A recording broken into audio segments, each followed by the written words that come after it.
Emily Lake was only 24, but her beauty was already becoming a quiet source of intrigue in the luxurious world of high society, a world she had never fully embraced despite its constant presence around her.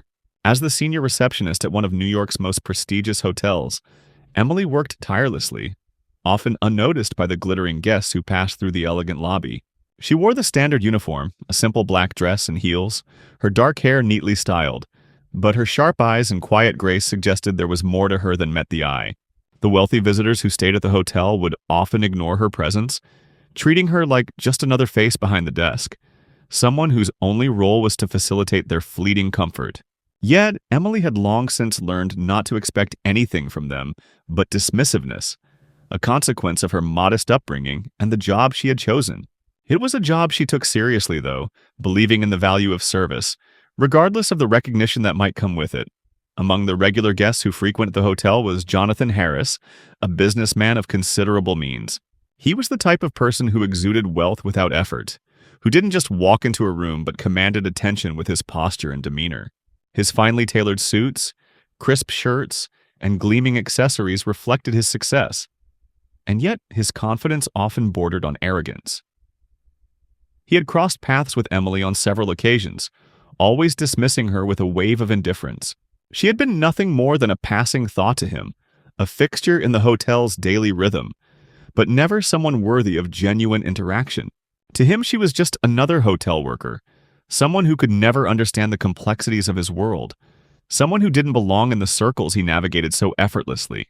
One evening, as Emily was checking in the latest guest at the front desk, she noticed Jonathan Harris standing near the entrance, scanning the room. He met her gaze for a moment, his eyes narrowing as he seemed to evaluate her, before making his way toward the lounge.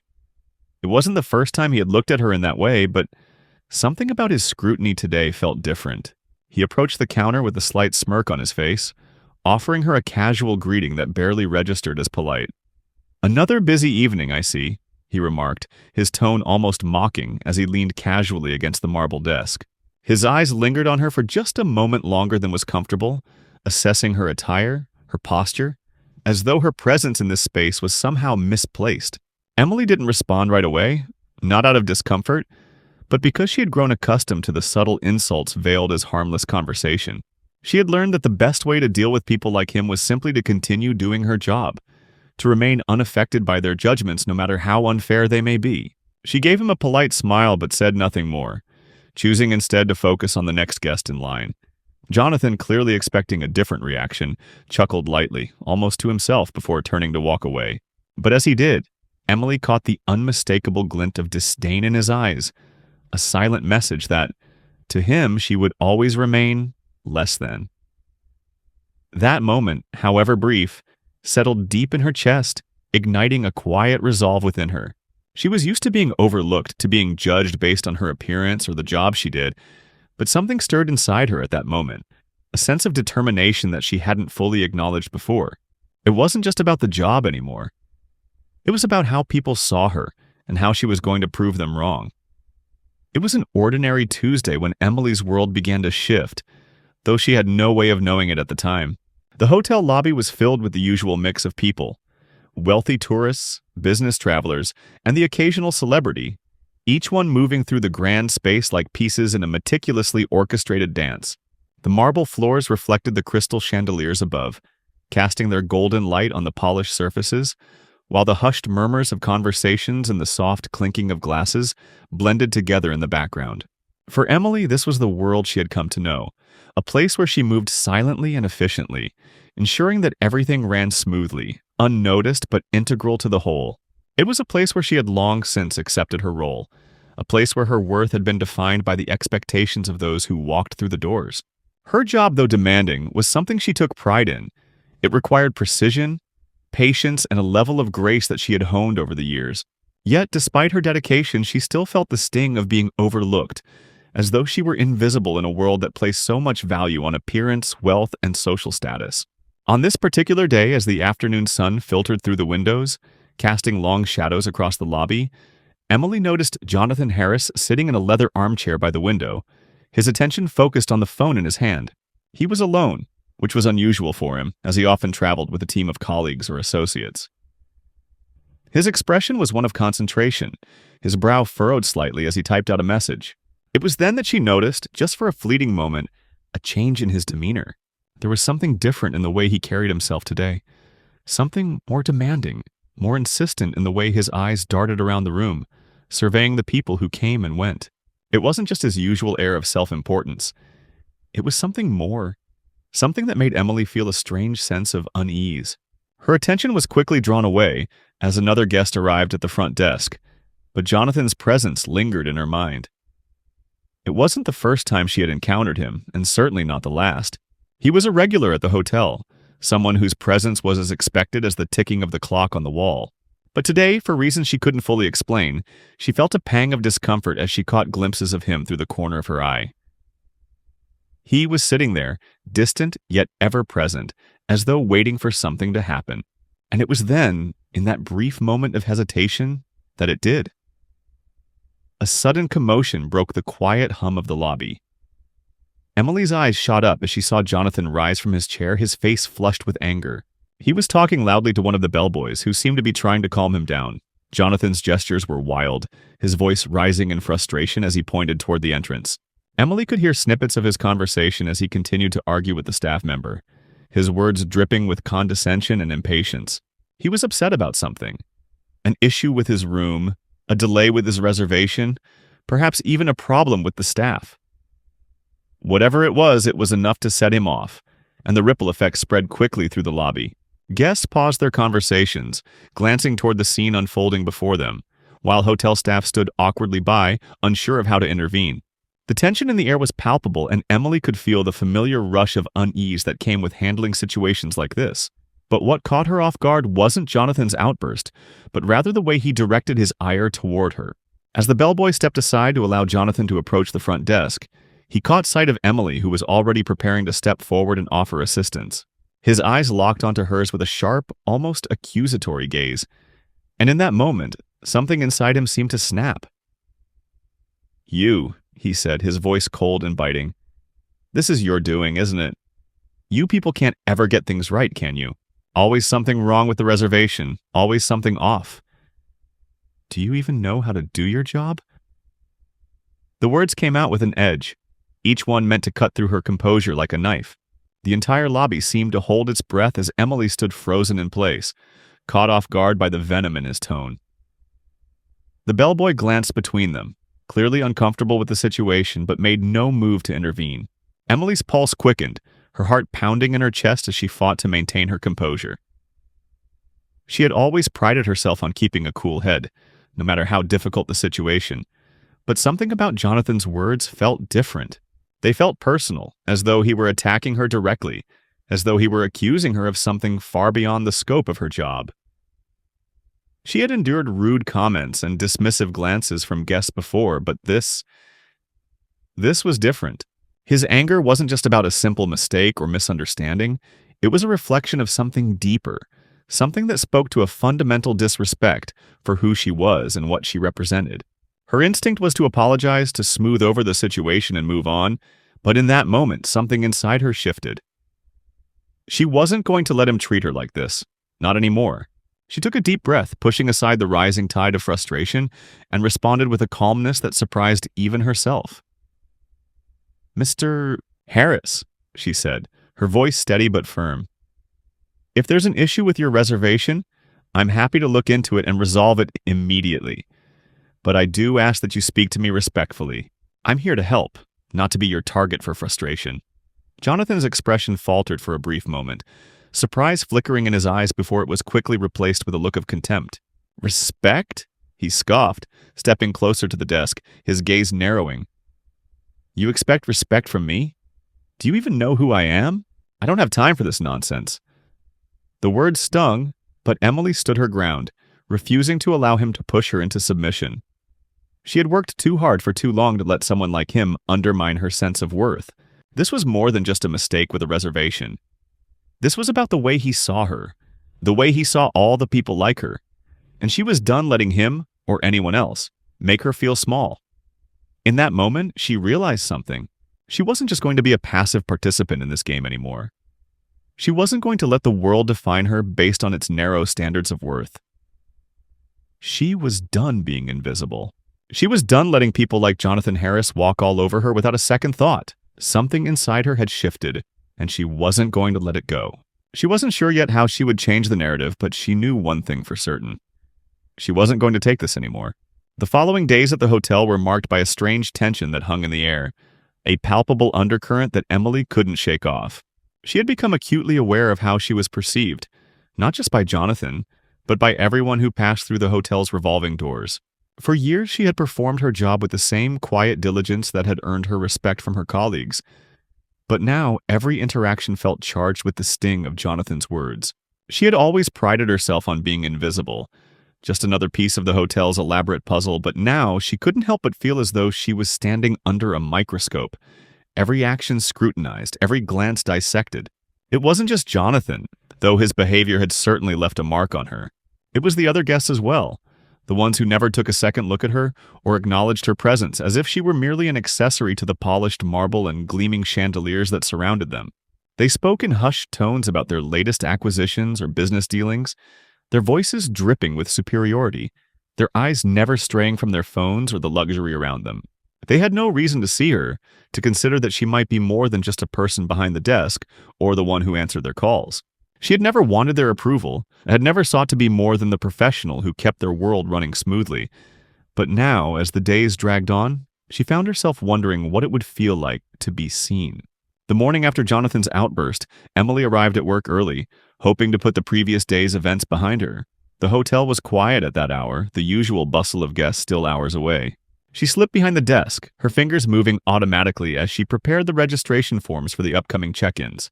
The routine, familiar as it was, provided her with a sense of comfort, a temporary refuge from the uncertainty that now clung to her like a second skin. But even in the stillness of the early morning, she couldn't shake the feeling that things were different now, that something had shifted, something that couldn't be undone. Her first interaction of the day came sooner than she expected. A woman in her late 40s, impeccably dressed in a tailored blazer and silk blouse, walked up to the desk with a briefcase in hand, her heels clicking sharply against the floor. Emily greeted her with the usual politeness, but before she could ask how she could assist, the woman's sharp gaze cut through her like a blade. "Excuse me, miss," the woman said, her tone laced with a subtle but unmistakable condescension. "But I think you've made a mistake with my reservation. I specifically requested a corner suite with a view of the city skyline." Emily's brow furrowed slightly as she began to pull up the woman's booking on the computer screen. "I'm sorry, ma'am," she replied, maintaining her calm composure. "Let me double-check that for you right away." The woman crossed her arms, her eyes narrowing as she observed Emily's movements with an almost critical air. "Well, I would appreciate it if you didn't waste my time. I have an important meeting to attend, and I expect to be treated accordingly." Emily didn't flinch at the sharpness in her voice. She had dealt with this type of guest before. The ones who viewed the world through a lens of entitlement, who believed that their time, money, and status were worth more than anyone else's. She had always handled such requests with a quiet grace, but today, her patience was running thin. She quickly found the reservation and, to her surprise, the woman had indeed been mistakenly assigned a standard suite, not the requested corner suite. It was a simple error, one easily corrected, but as Emily prepared to apologize and offer a solution, the woman's next words froze her in her tracks. "This is unacceptable," the woman hissed, her voice rising in volume. "I can't believe I have to deal with this. It's not hard to get a simple reservation right, is it? Or are people like you just too busy cleaning up after the guests to pay attention to the details?" Emily's face remained neutral, but the words hit her like a physical blow. People like her. She had heard it before. In the subtle dismissals, in the way some guests would talk down to her as if her presence in the hotel was some sort of mistake. But hearing it again, in that moment, felt like an insult she could no longer ignore. It wasn't just a mistake with a reservation. It was a reminder of the world that saw her as less. The world that judged her based on the uniform she wore and the job she did. "I'll be happy to correct the booking for you right away, ma'am," Emily said, her voice steady despite the growing frustration inside her. "I just need to check availability for the suite." The woman scoffed, her eyes flicking over Emily with disdain. "Of course you'll fix it," she said, as if speaking to a child. "But I don't understand why someone like you is even working here. This place is supposed to be high-end, yet it's obvious that the staff can't even do their job properly. It wasn't the first time Emily had been belittled by a guest, but it was the first time that her professional demeanor faltered, just for a moment. Her fingers hovered over the keyboard as she stared at the screen, trying to maintain control, trying not to let the weight of the woman's words crush her spirit. The thought crossed her mind. Was this really how it was going to be? Was she always going to be judged by others for something as arbitrary as her position in the hotel? As if her worth could be reduced to the clothes she wore or the job she held? Without thinking, she stood up from her chair and walked around the desk, moving toward the woman with a sense of purpose she hadn't known she had. "I'm terribly sorry for the inconvenience, ma'am," she said, her voice now calm but firm. "I will personally ensure that the suite you requested is prepared and ready for you in no time." The woman seemed taken aback by Emily's sudden confidence, her mouth opening as if to protest. But before she could speak, Emily continued, "But I must ask that you refrain from commenting on my position, or the work I do here. I do my job with care and attention, and I expect the same respect from the guests of this hotel that I offer them in return. You are my guest, and I am here to help, but I will not tolerate being treated like something less than a professional." There was a moment of stunned silence as the woman processed Emily's words. Her eyes flicked toward the other guests who were now quietly observing the exchange, some with curiosity, others with discomfort. Emily didn't wait for her response. She turned back to the desk, her movements deliberate and controlled, and began the process of securing the suite the woman had requested. As the woman stood there, her face a mixture of shock and indignation, Emily couldn't help but feel a surge of triumph. It wasn't the type of victory she had expected, and it wasn't about winning an argument or proving herself superior. It was about something much deeper, something she had denied herself for so long. She had stood up for herself. She had taken control of a situation that had made her feel small and insignificant, and in doing so, she had shown that she would no longer allow anyone to dictate her worth. As the woman finally muttered a hasty apology and walked away, Emily felt a sense of release. The weight of Jonathan's earlier words, the sting of judgment she had carried for so long, began to fade, replaced by a quiet strength she hadn't realized was there. She wasn't just the receptionist at the hotel. She wasn't just a cog in the wheel. She was a person with dignity, and she was no longer going to let anyone, not even the richest, most powerful guest, make her forget that. The weeks that followed were a whirlwind of routine, but Emily found herself changed in ways she didn't fully understand. She still had to deal with difficult guests, condescending comments, and the invisible weight of being underestimated. Yet there was something different about how she carried herself now. Her interactions, though still marked by the calm professionalism that had always defined her, began to carry a new edge, a quiet confidence that wasn't easily shaken. She had learned not to internalize the harsh judgments, not to let the dismissive glances and offhanded remarks dictate her sense of self-worth. She was no longer the same person who had accepted every insult in silence, who had lived her life like a shadow in the background. Her transformation didn't go unnoticed. Some of her colleagues, who had previously seen her as just another face behind the desk, began to treat her with a newfound respect. The hotel's senior staff, including the managers and supervisors who had once overlooked her, started to seek her opinion more often. They had begun to realize that Emily wasn't just the receptionist. She was sharp, perceptive, and capable of handling even the most difficult situations with a calm efficiency that few others possessed. Her ability to read people, to understand their needs before they even asked, was a gift she had honed over the years. It wasn't just about knowing how to handle a reservation or manage a booking. It was about reading the room, understanding the dynamics at play, and adjusting her approach to fit the moment. And yet, despite the subtle shifts in the way she was viewed by her colleagues, one person remained immune to her transformation: Jonathan Harris. He continued to arrive at the hotel regularly, and every time he passed by Emily at the front desk, she could feel his gaze linger, as if searching for any sign of weakness, any crack in the armor she had carefully constructed. He didn't speak to her much anymore, but his presence loomed large, like a dark cloud hanging over her. Every time she saw him, the events of that first encounter played in her mind, the sting of his words still fresh despite her best efforts to move on. She had learned to ignore him, to focus on her work and not let his high-handedness affect her. But there was a part of her that couldn't shake the feeling that he was always watching, always judging. One afternoon, as the hotel lobby buzzed with the usual mix of business travelers and vacationers, Emily was startled by an unexpected request. A well-dressed man in his mid-30s approached the front desk, his eyes scanning the room before settling on her. He was tall, with dark hair and an air of quiet authorities that immediately made him stand out among the crowd.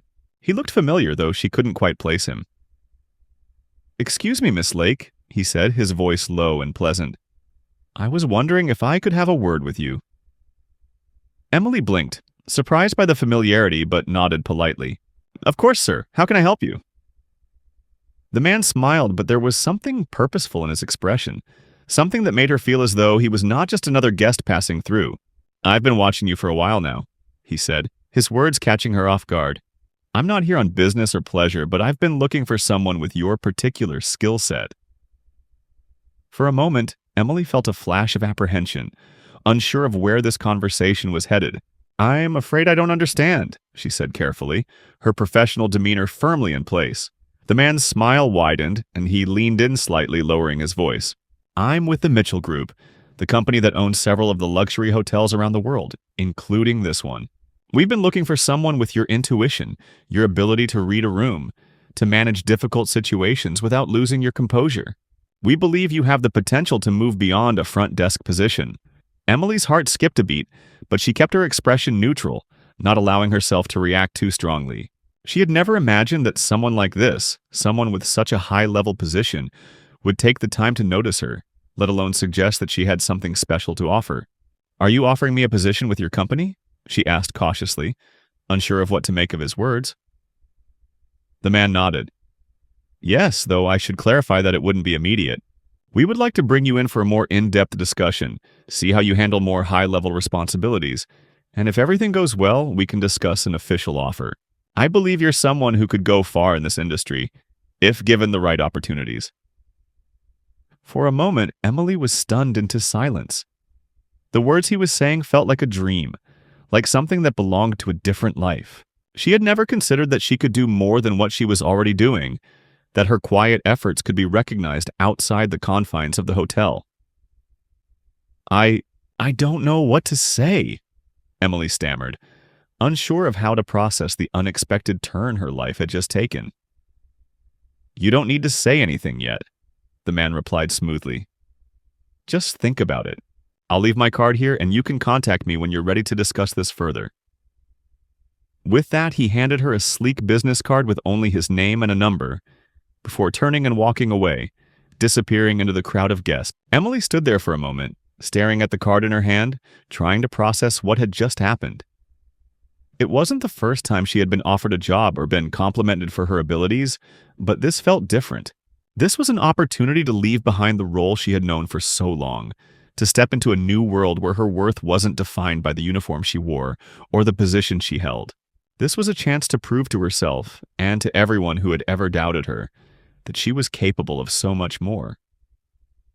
But as the initial shock wore off, Emily felt the familiar weight of doubt settle over her. Could she really leave the only life she had known? Could she step into a world where she would have to face challenges she wasn't sure she was prepared for? What if she failed? Her thoughts were interrupted by a familiar voice. "You got a job offer?" Jonathan Harris stood before her, his gaze steady, though his words were laced with a hint of amusement. "I didn't realize you were capable of more than just checking people in and out of their rooms." Emily felt the words sting, but this time they didn't cut as deep. She looked him in the eye, her expression calm, her resolve stronger than it had ever been. "Yes," she said, her voice steady. "I believe I am capable of much more than just that." Jonathan's smirk faltered for a moment, and for the first time he seemed unsure of himself. Emily didn't wait for him to say anything else. She turned back to the desk, her mind racing, but there was a quiet determination in her heart that hadn't been there before. The opportunity had come. Now it was up to her to decide what to do with it. She knew that whatever path she chose, she would no longer be the person she had once been. The person who allowed herself to be dismissed, to be overlooked. She had always known that her worth went beyond the walls of the hotel, beyond the job she did. But now she was ready to show the world just how far she could go. The days following the conversation with the Mitchell Group's representative felt like a blur to Emily. Every time she passed the front desk, every time she encountered a guest, she could feel the weight of her decision pressing on her chest. It wasn't the first time an opportunity had come her way. Opportunities for promotions or new jobs had always been present, like distant stars in the sky, seemingly reachable but still far away. This time, however, something was different. The weight of the card in her hand, the reality of what it represented, kept pulling her thoughts in all directions. She didn't want to make a rash decision, didn't want to let the pressure of the moment dictate her future, but the truth was undeniable. This was her chance. A chance to leave behind the confines of the front desk, to prove to herself and to everyone who had ever looked at her with judgment that she was capable of so much more than they ever imagined. Despite her internal conflict, Emily found herself returning to the business card time and time again.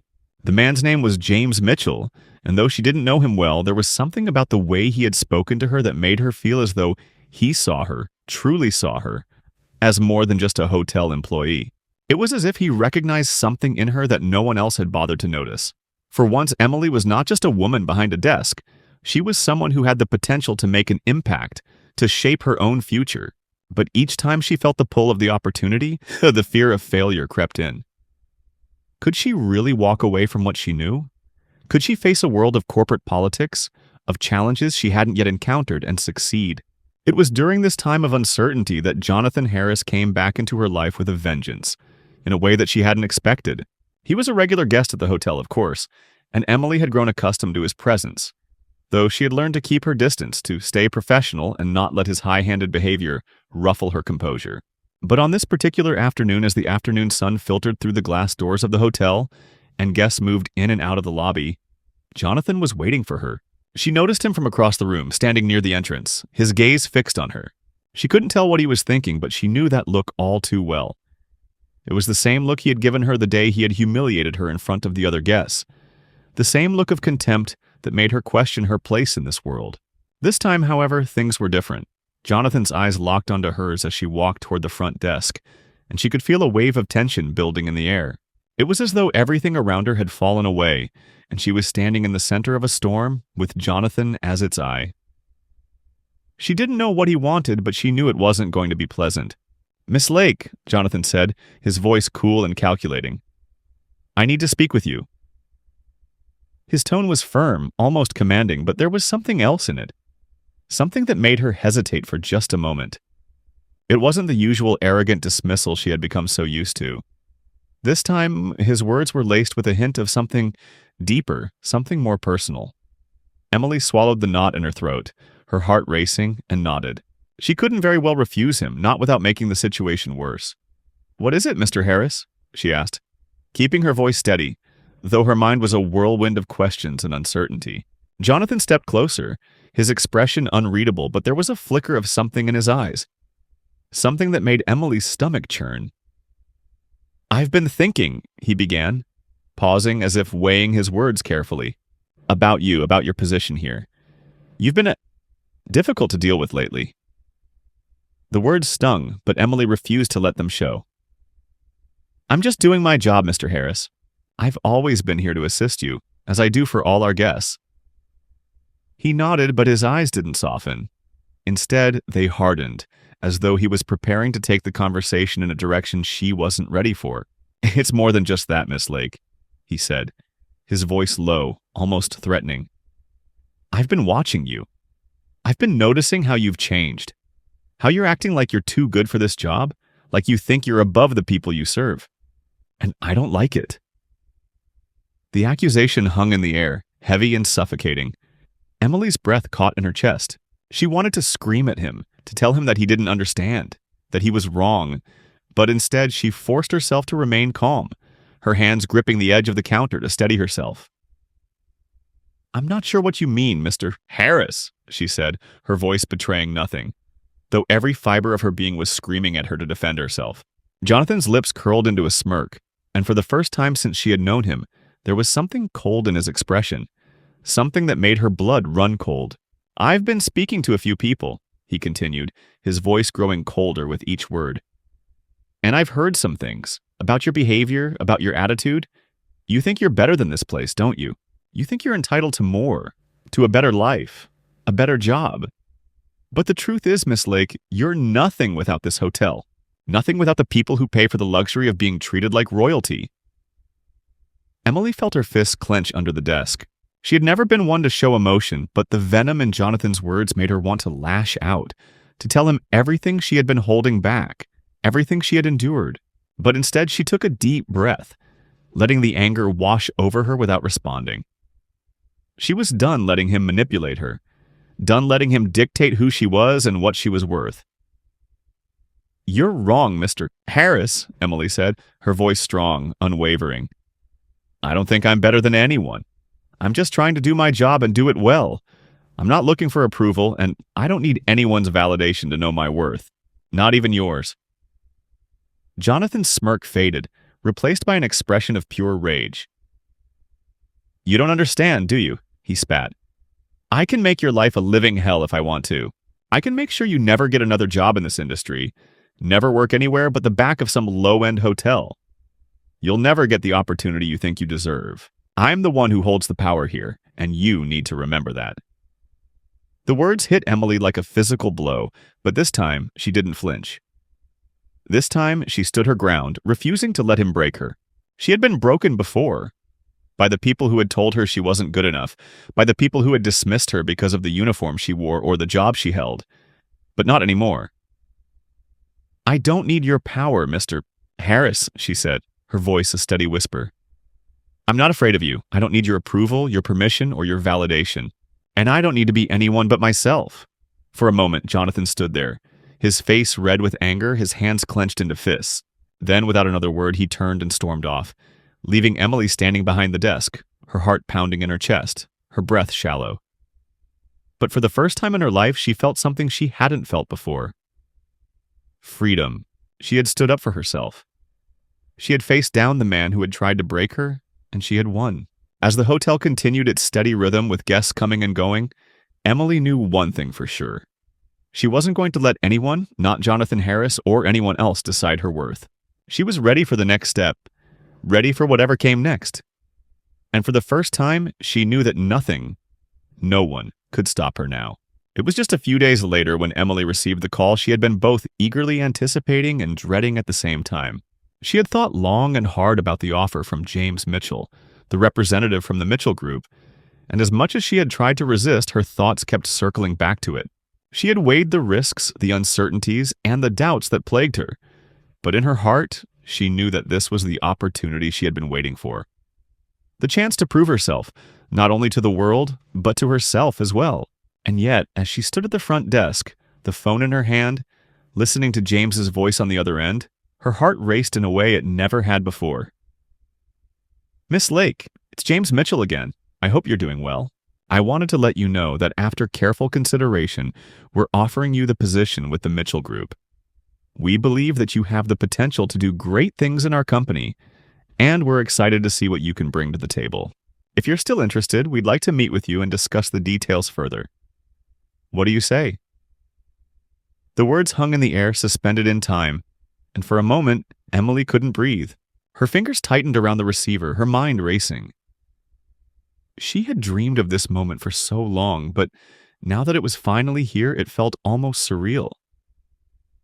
Could she really walk away from everything she had known? The job, the people, the routine that had become so familiar? Could she really step into a world where she would be judged not for her appearance or her position, but for what she could accomplish and the value she could bring? "I'm still interested," Emily replied, her voice steady, though she could feel her pulse quicken. "I'd be happy to meet and discuss the position further." James's voice, now filled with a hint of excitement, responded almost immediately. "Fantastic. Let's set up a meeting for tomorrow morning. I'll have all the details ready for you. I'm looking forward to it." The call ended, and Emily stood there for a moment, the weight of the conversation sinking in. Her decision had been made. There was no turning back now. She had chosen to take the leap, to seize the opportunity and change her life. But as she hung up the phone and returned to her duties at the front desk, a familiar presence at the lobby door caught her attention. Jonathan Harris had returned. His entrance was as grand and imposing as always, his tailored suit cutting a sharp silhouette against the backdrop of the hotel's opulent decor. He strode across the lobby with the confidence of a man who owned the world, his gaze scanning the room with practiced indifference. But this time, when his eyes landed on Emily, something shifted. There was no dismissive glance, no condescending smile. Instead, his expression was cold and calculating, and for the first time since their earlier confrontation, Emily felt a ripple of unease stir in her chest. He approached the front desk, his steps measured, his eyes never leaving hers. As he neared, Emily forced herself to stand tall, her posture as professional as ever, though she could feel her heart pounding in her chest. "Miss Lake," Jonathan said, his voice as smooth as velvet. But there was an edge to it now, something more deliberate. "I was hoping to have a quick word with you." She met his gaze without hesitation, her expression unwavering. "Of course, Mr. Harris. How can I assist you?" He smirked, leaning slightly against the desk, his eyes studying her with a new intensity. "You know, I've been thinking about our last conversation," he began, his tone casual, almost too casual. "You were right. I was a bit harsh with you. I shouldn't have let my frustration get the best of me. I suppose I've been a little too used to getting my way, and I didn't realize how that might come across to people like you." Emily's breath caught in her throat at the words. He was apologizing. Jonathan Harris, the man who had once dismissed her as nothing more than a cog in the machine, was actually apologizing. But instead of feeling a sense of victory, Emily felt something else. Confusion. Was this genuine? Or was it just another tactic to regain the upper hand, to manipulate her once more? "Thank you for your apology, Mr. Harris," she said, her voice steady but guarded. "But I don't expect you to excuse your behavior. I don't need your apology to feel better about myself. I've made my peace with it, and I'm moving forward." Jonathan's smirk faltered for a moment, and for the first time, he looked taken aback. It was as if he had expected her to soften, to accept his words and move on as she had done in the past. But Emily was different now. She wasn't the woman she had been when they first met, the one who had quietly accepted his judgment. She had grown, and she wasn't about to let him or anyone else make her feel small again. "I understand," he said, the smile returning, though it didn't quite reach his eyes. "But I think you'll find that I'm not the only one who can offer you opportunities. People like me, people who can change your life in an instant, and we're everywhere. You'd do well to remember that." Emily met his gaze squarely, not backing down. "I don't need opportunities handed to me by people like you, Mr. Harris. I create my own opportunities. And I've already made my decision." She could see the flicker of irritation in his eyes, the realization that she was no longer the same woman he could control, the same woman who had once been beneath him in every way. And for the first time, she saw something else in his gaze. Respect. It was fleeting, a momentary crack in his facade, but it was there. Without another word, Jonathan turned and walked away, his heels clicking against the marble floor with a finality that left Emily standing at the desk, a sense of peace settling over her. She had faced him down once more, and this time, she had won. As she watched him leave, her mind returned to the meeting with James Mitchell, to the opportunity that lay ahead. It wasn't just about the job. It wasn't about the money or the prestige that came with it. It was about Emily taking control of her own destiny, about stepping into a life where she was seen, where she was valued, not for the uniform she wore or the role she played, but for who she was. And in that moment, she knew that no matter what happened next, she was ready. Ready to move forward. Ready to embrace the future she had always dreamed of. The following weeks unfolded with an unexpected sense of calm and purpose. Emily had made her decision, and though it was a decision that would radically change her life, she felt at peace with it. The meeting with James Mitchell had been everything she had hoped for, and more. The opportunity to join the Mitchell Group was everything she needed, not just in terms of career advancement, but also for her own growth. The sense of validation she had longed for, but had never sought from others, had now come from herself. She knew that she had earned this opportunity, that she was worthy of it, and that it was time to take control of her future. But the true turning point came not from the job offer itself, but from something far more significant. A shift in how she saw herself. She had spent so much of her life trying to fit into a world that viewed her as insignificant. The hotel, with its glimmering marble floors and lavish guests, had always been a place where she felt small, where her worth was measured by the uniform she wore and the job she did. And yet, as she walked through the hotel lobby one last time, the familiar sense of discomfort that used to plague her seemed to evaporate. She no longer saw herself as a cog in the machine, a worker among the faceless employees who made the luxury and opulence possible. She had risen above that. Jonathan Harris, who had once treated her as a little more than a servant, had become a distant memory, a figure who had once tried to define her, but who now no longer held any power over her. She was no longer the woman he had dismissed and humiliated. She was someone far stronger, far more resilient, and far more capable than he could ever have imagined. And as she walked past the front desk for the last time, a small, quiet smile crossed her face. It wasn't a smile of triumph or revenge, but of peace, of knowing that she had been true to herself. She wasn't leaving the hotel out of shame or defeat. She was leaving because she had outgrown it. It no longer had the power to define her, to hold her back from the future she was ready to embrace. When she stepped out of the hotel and into the bright sunlight, she felt the weight of her past begin to fade, replaced by a sense of freedom. It was a freedom that came not from escaping the hotel or the world that had once confined her, but from her ability to choose her own path. She didn't need anyone's permission to be who she was. She didn't need to fit into anyone else's expectations or standards. For the first time in her life, she was living for herself, not for the approval of others. As she entered her new world at the Mitchell Group, she found herself both challenged and invigorated by the opportunities that lay ahead. It wasn't an easy road, no success ever was, but it was one she was more than prepared to navigate. She had learned the hard way that her worth wasn't defined by the job she had, or by the people who looked down on her. Her worth came from within, from her ability to persevere, to rise above the judgments of others, and to trust in herself. And as she sat at her new desk in a sleek, modern office, surrounded by the buzz of a new world, Emily knew that this was just the beginning. There was no limit to where she could go now. She was no longer defined by anyone else's expectations. She was defined by her own choices and the future she was ready to create.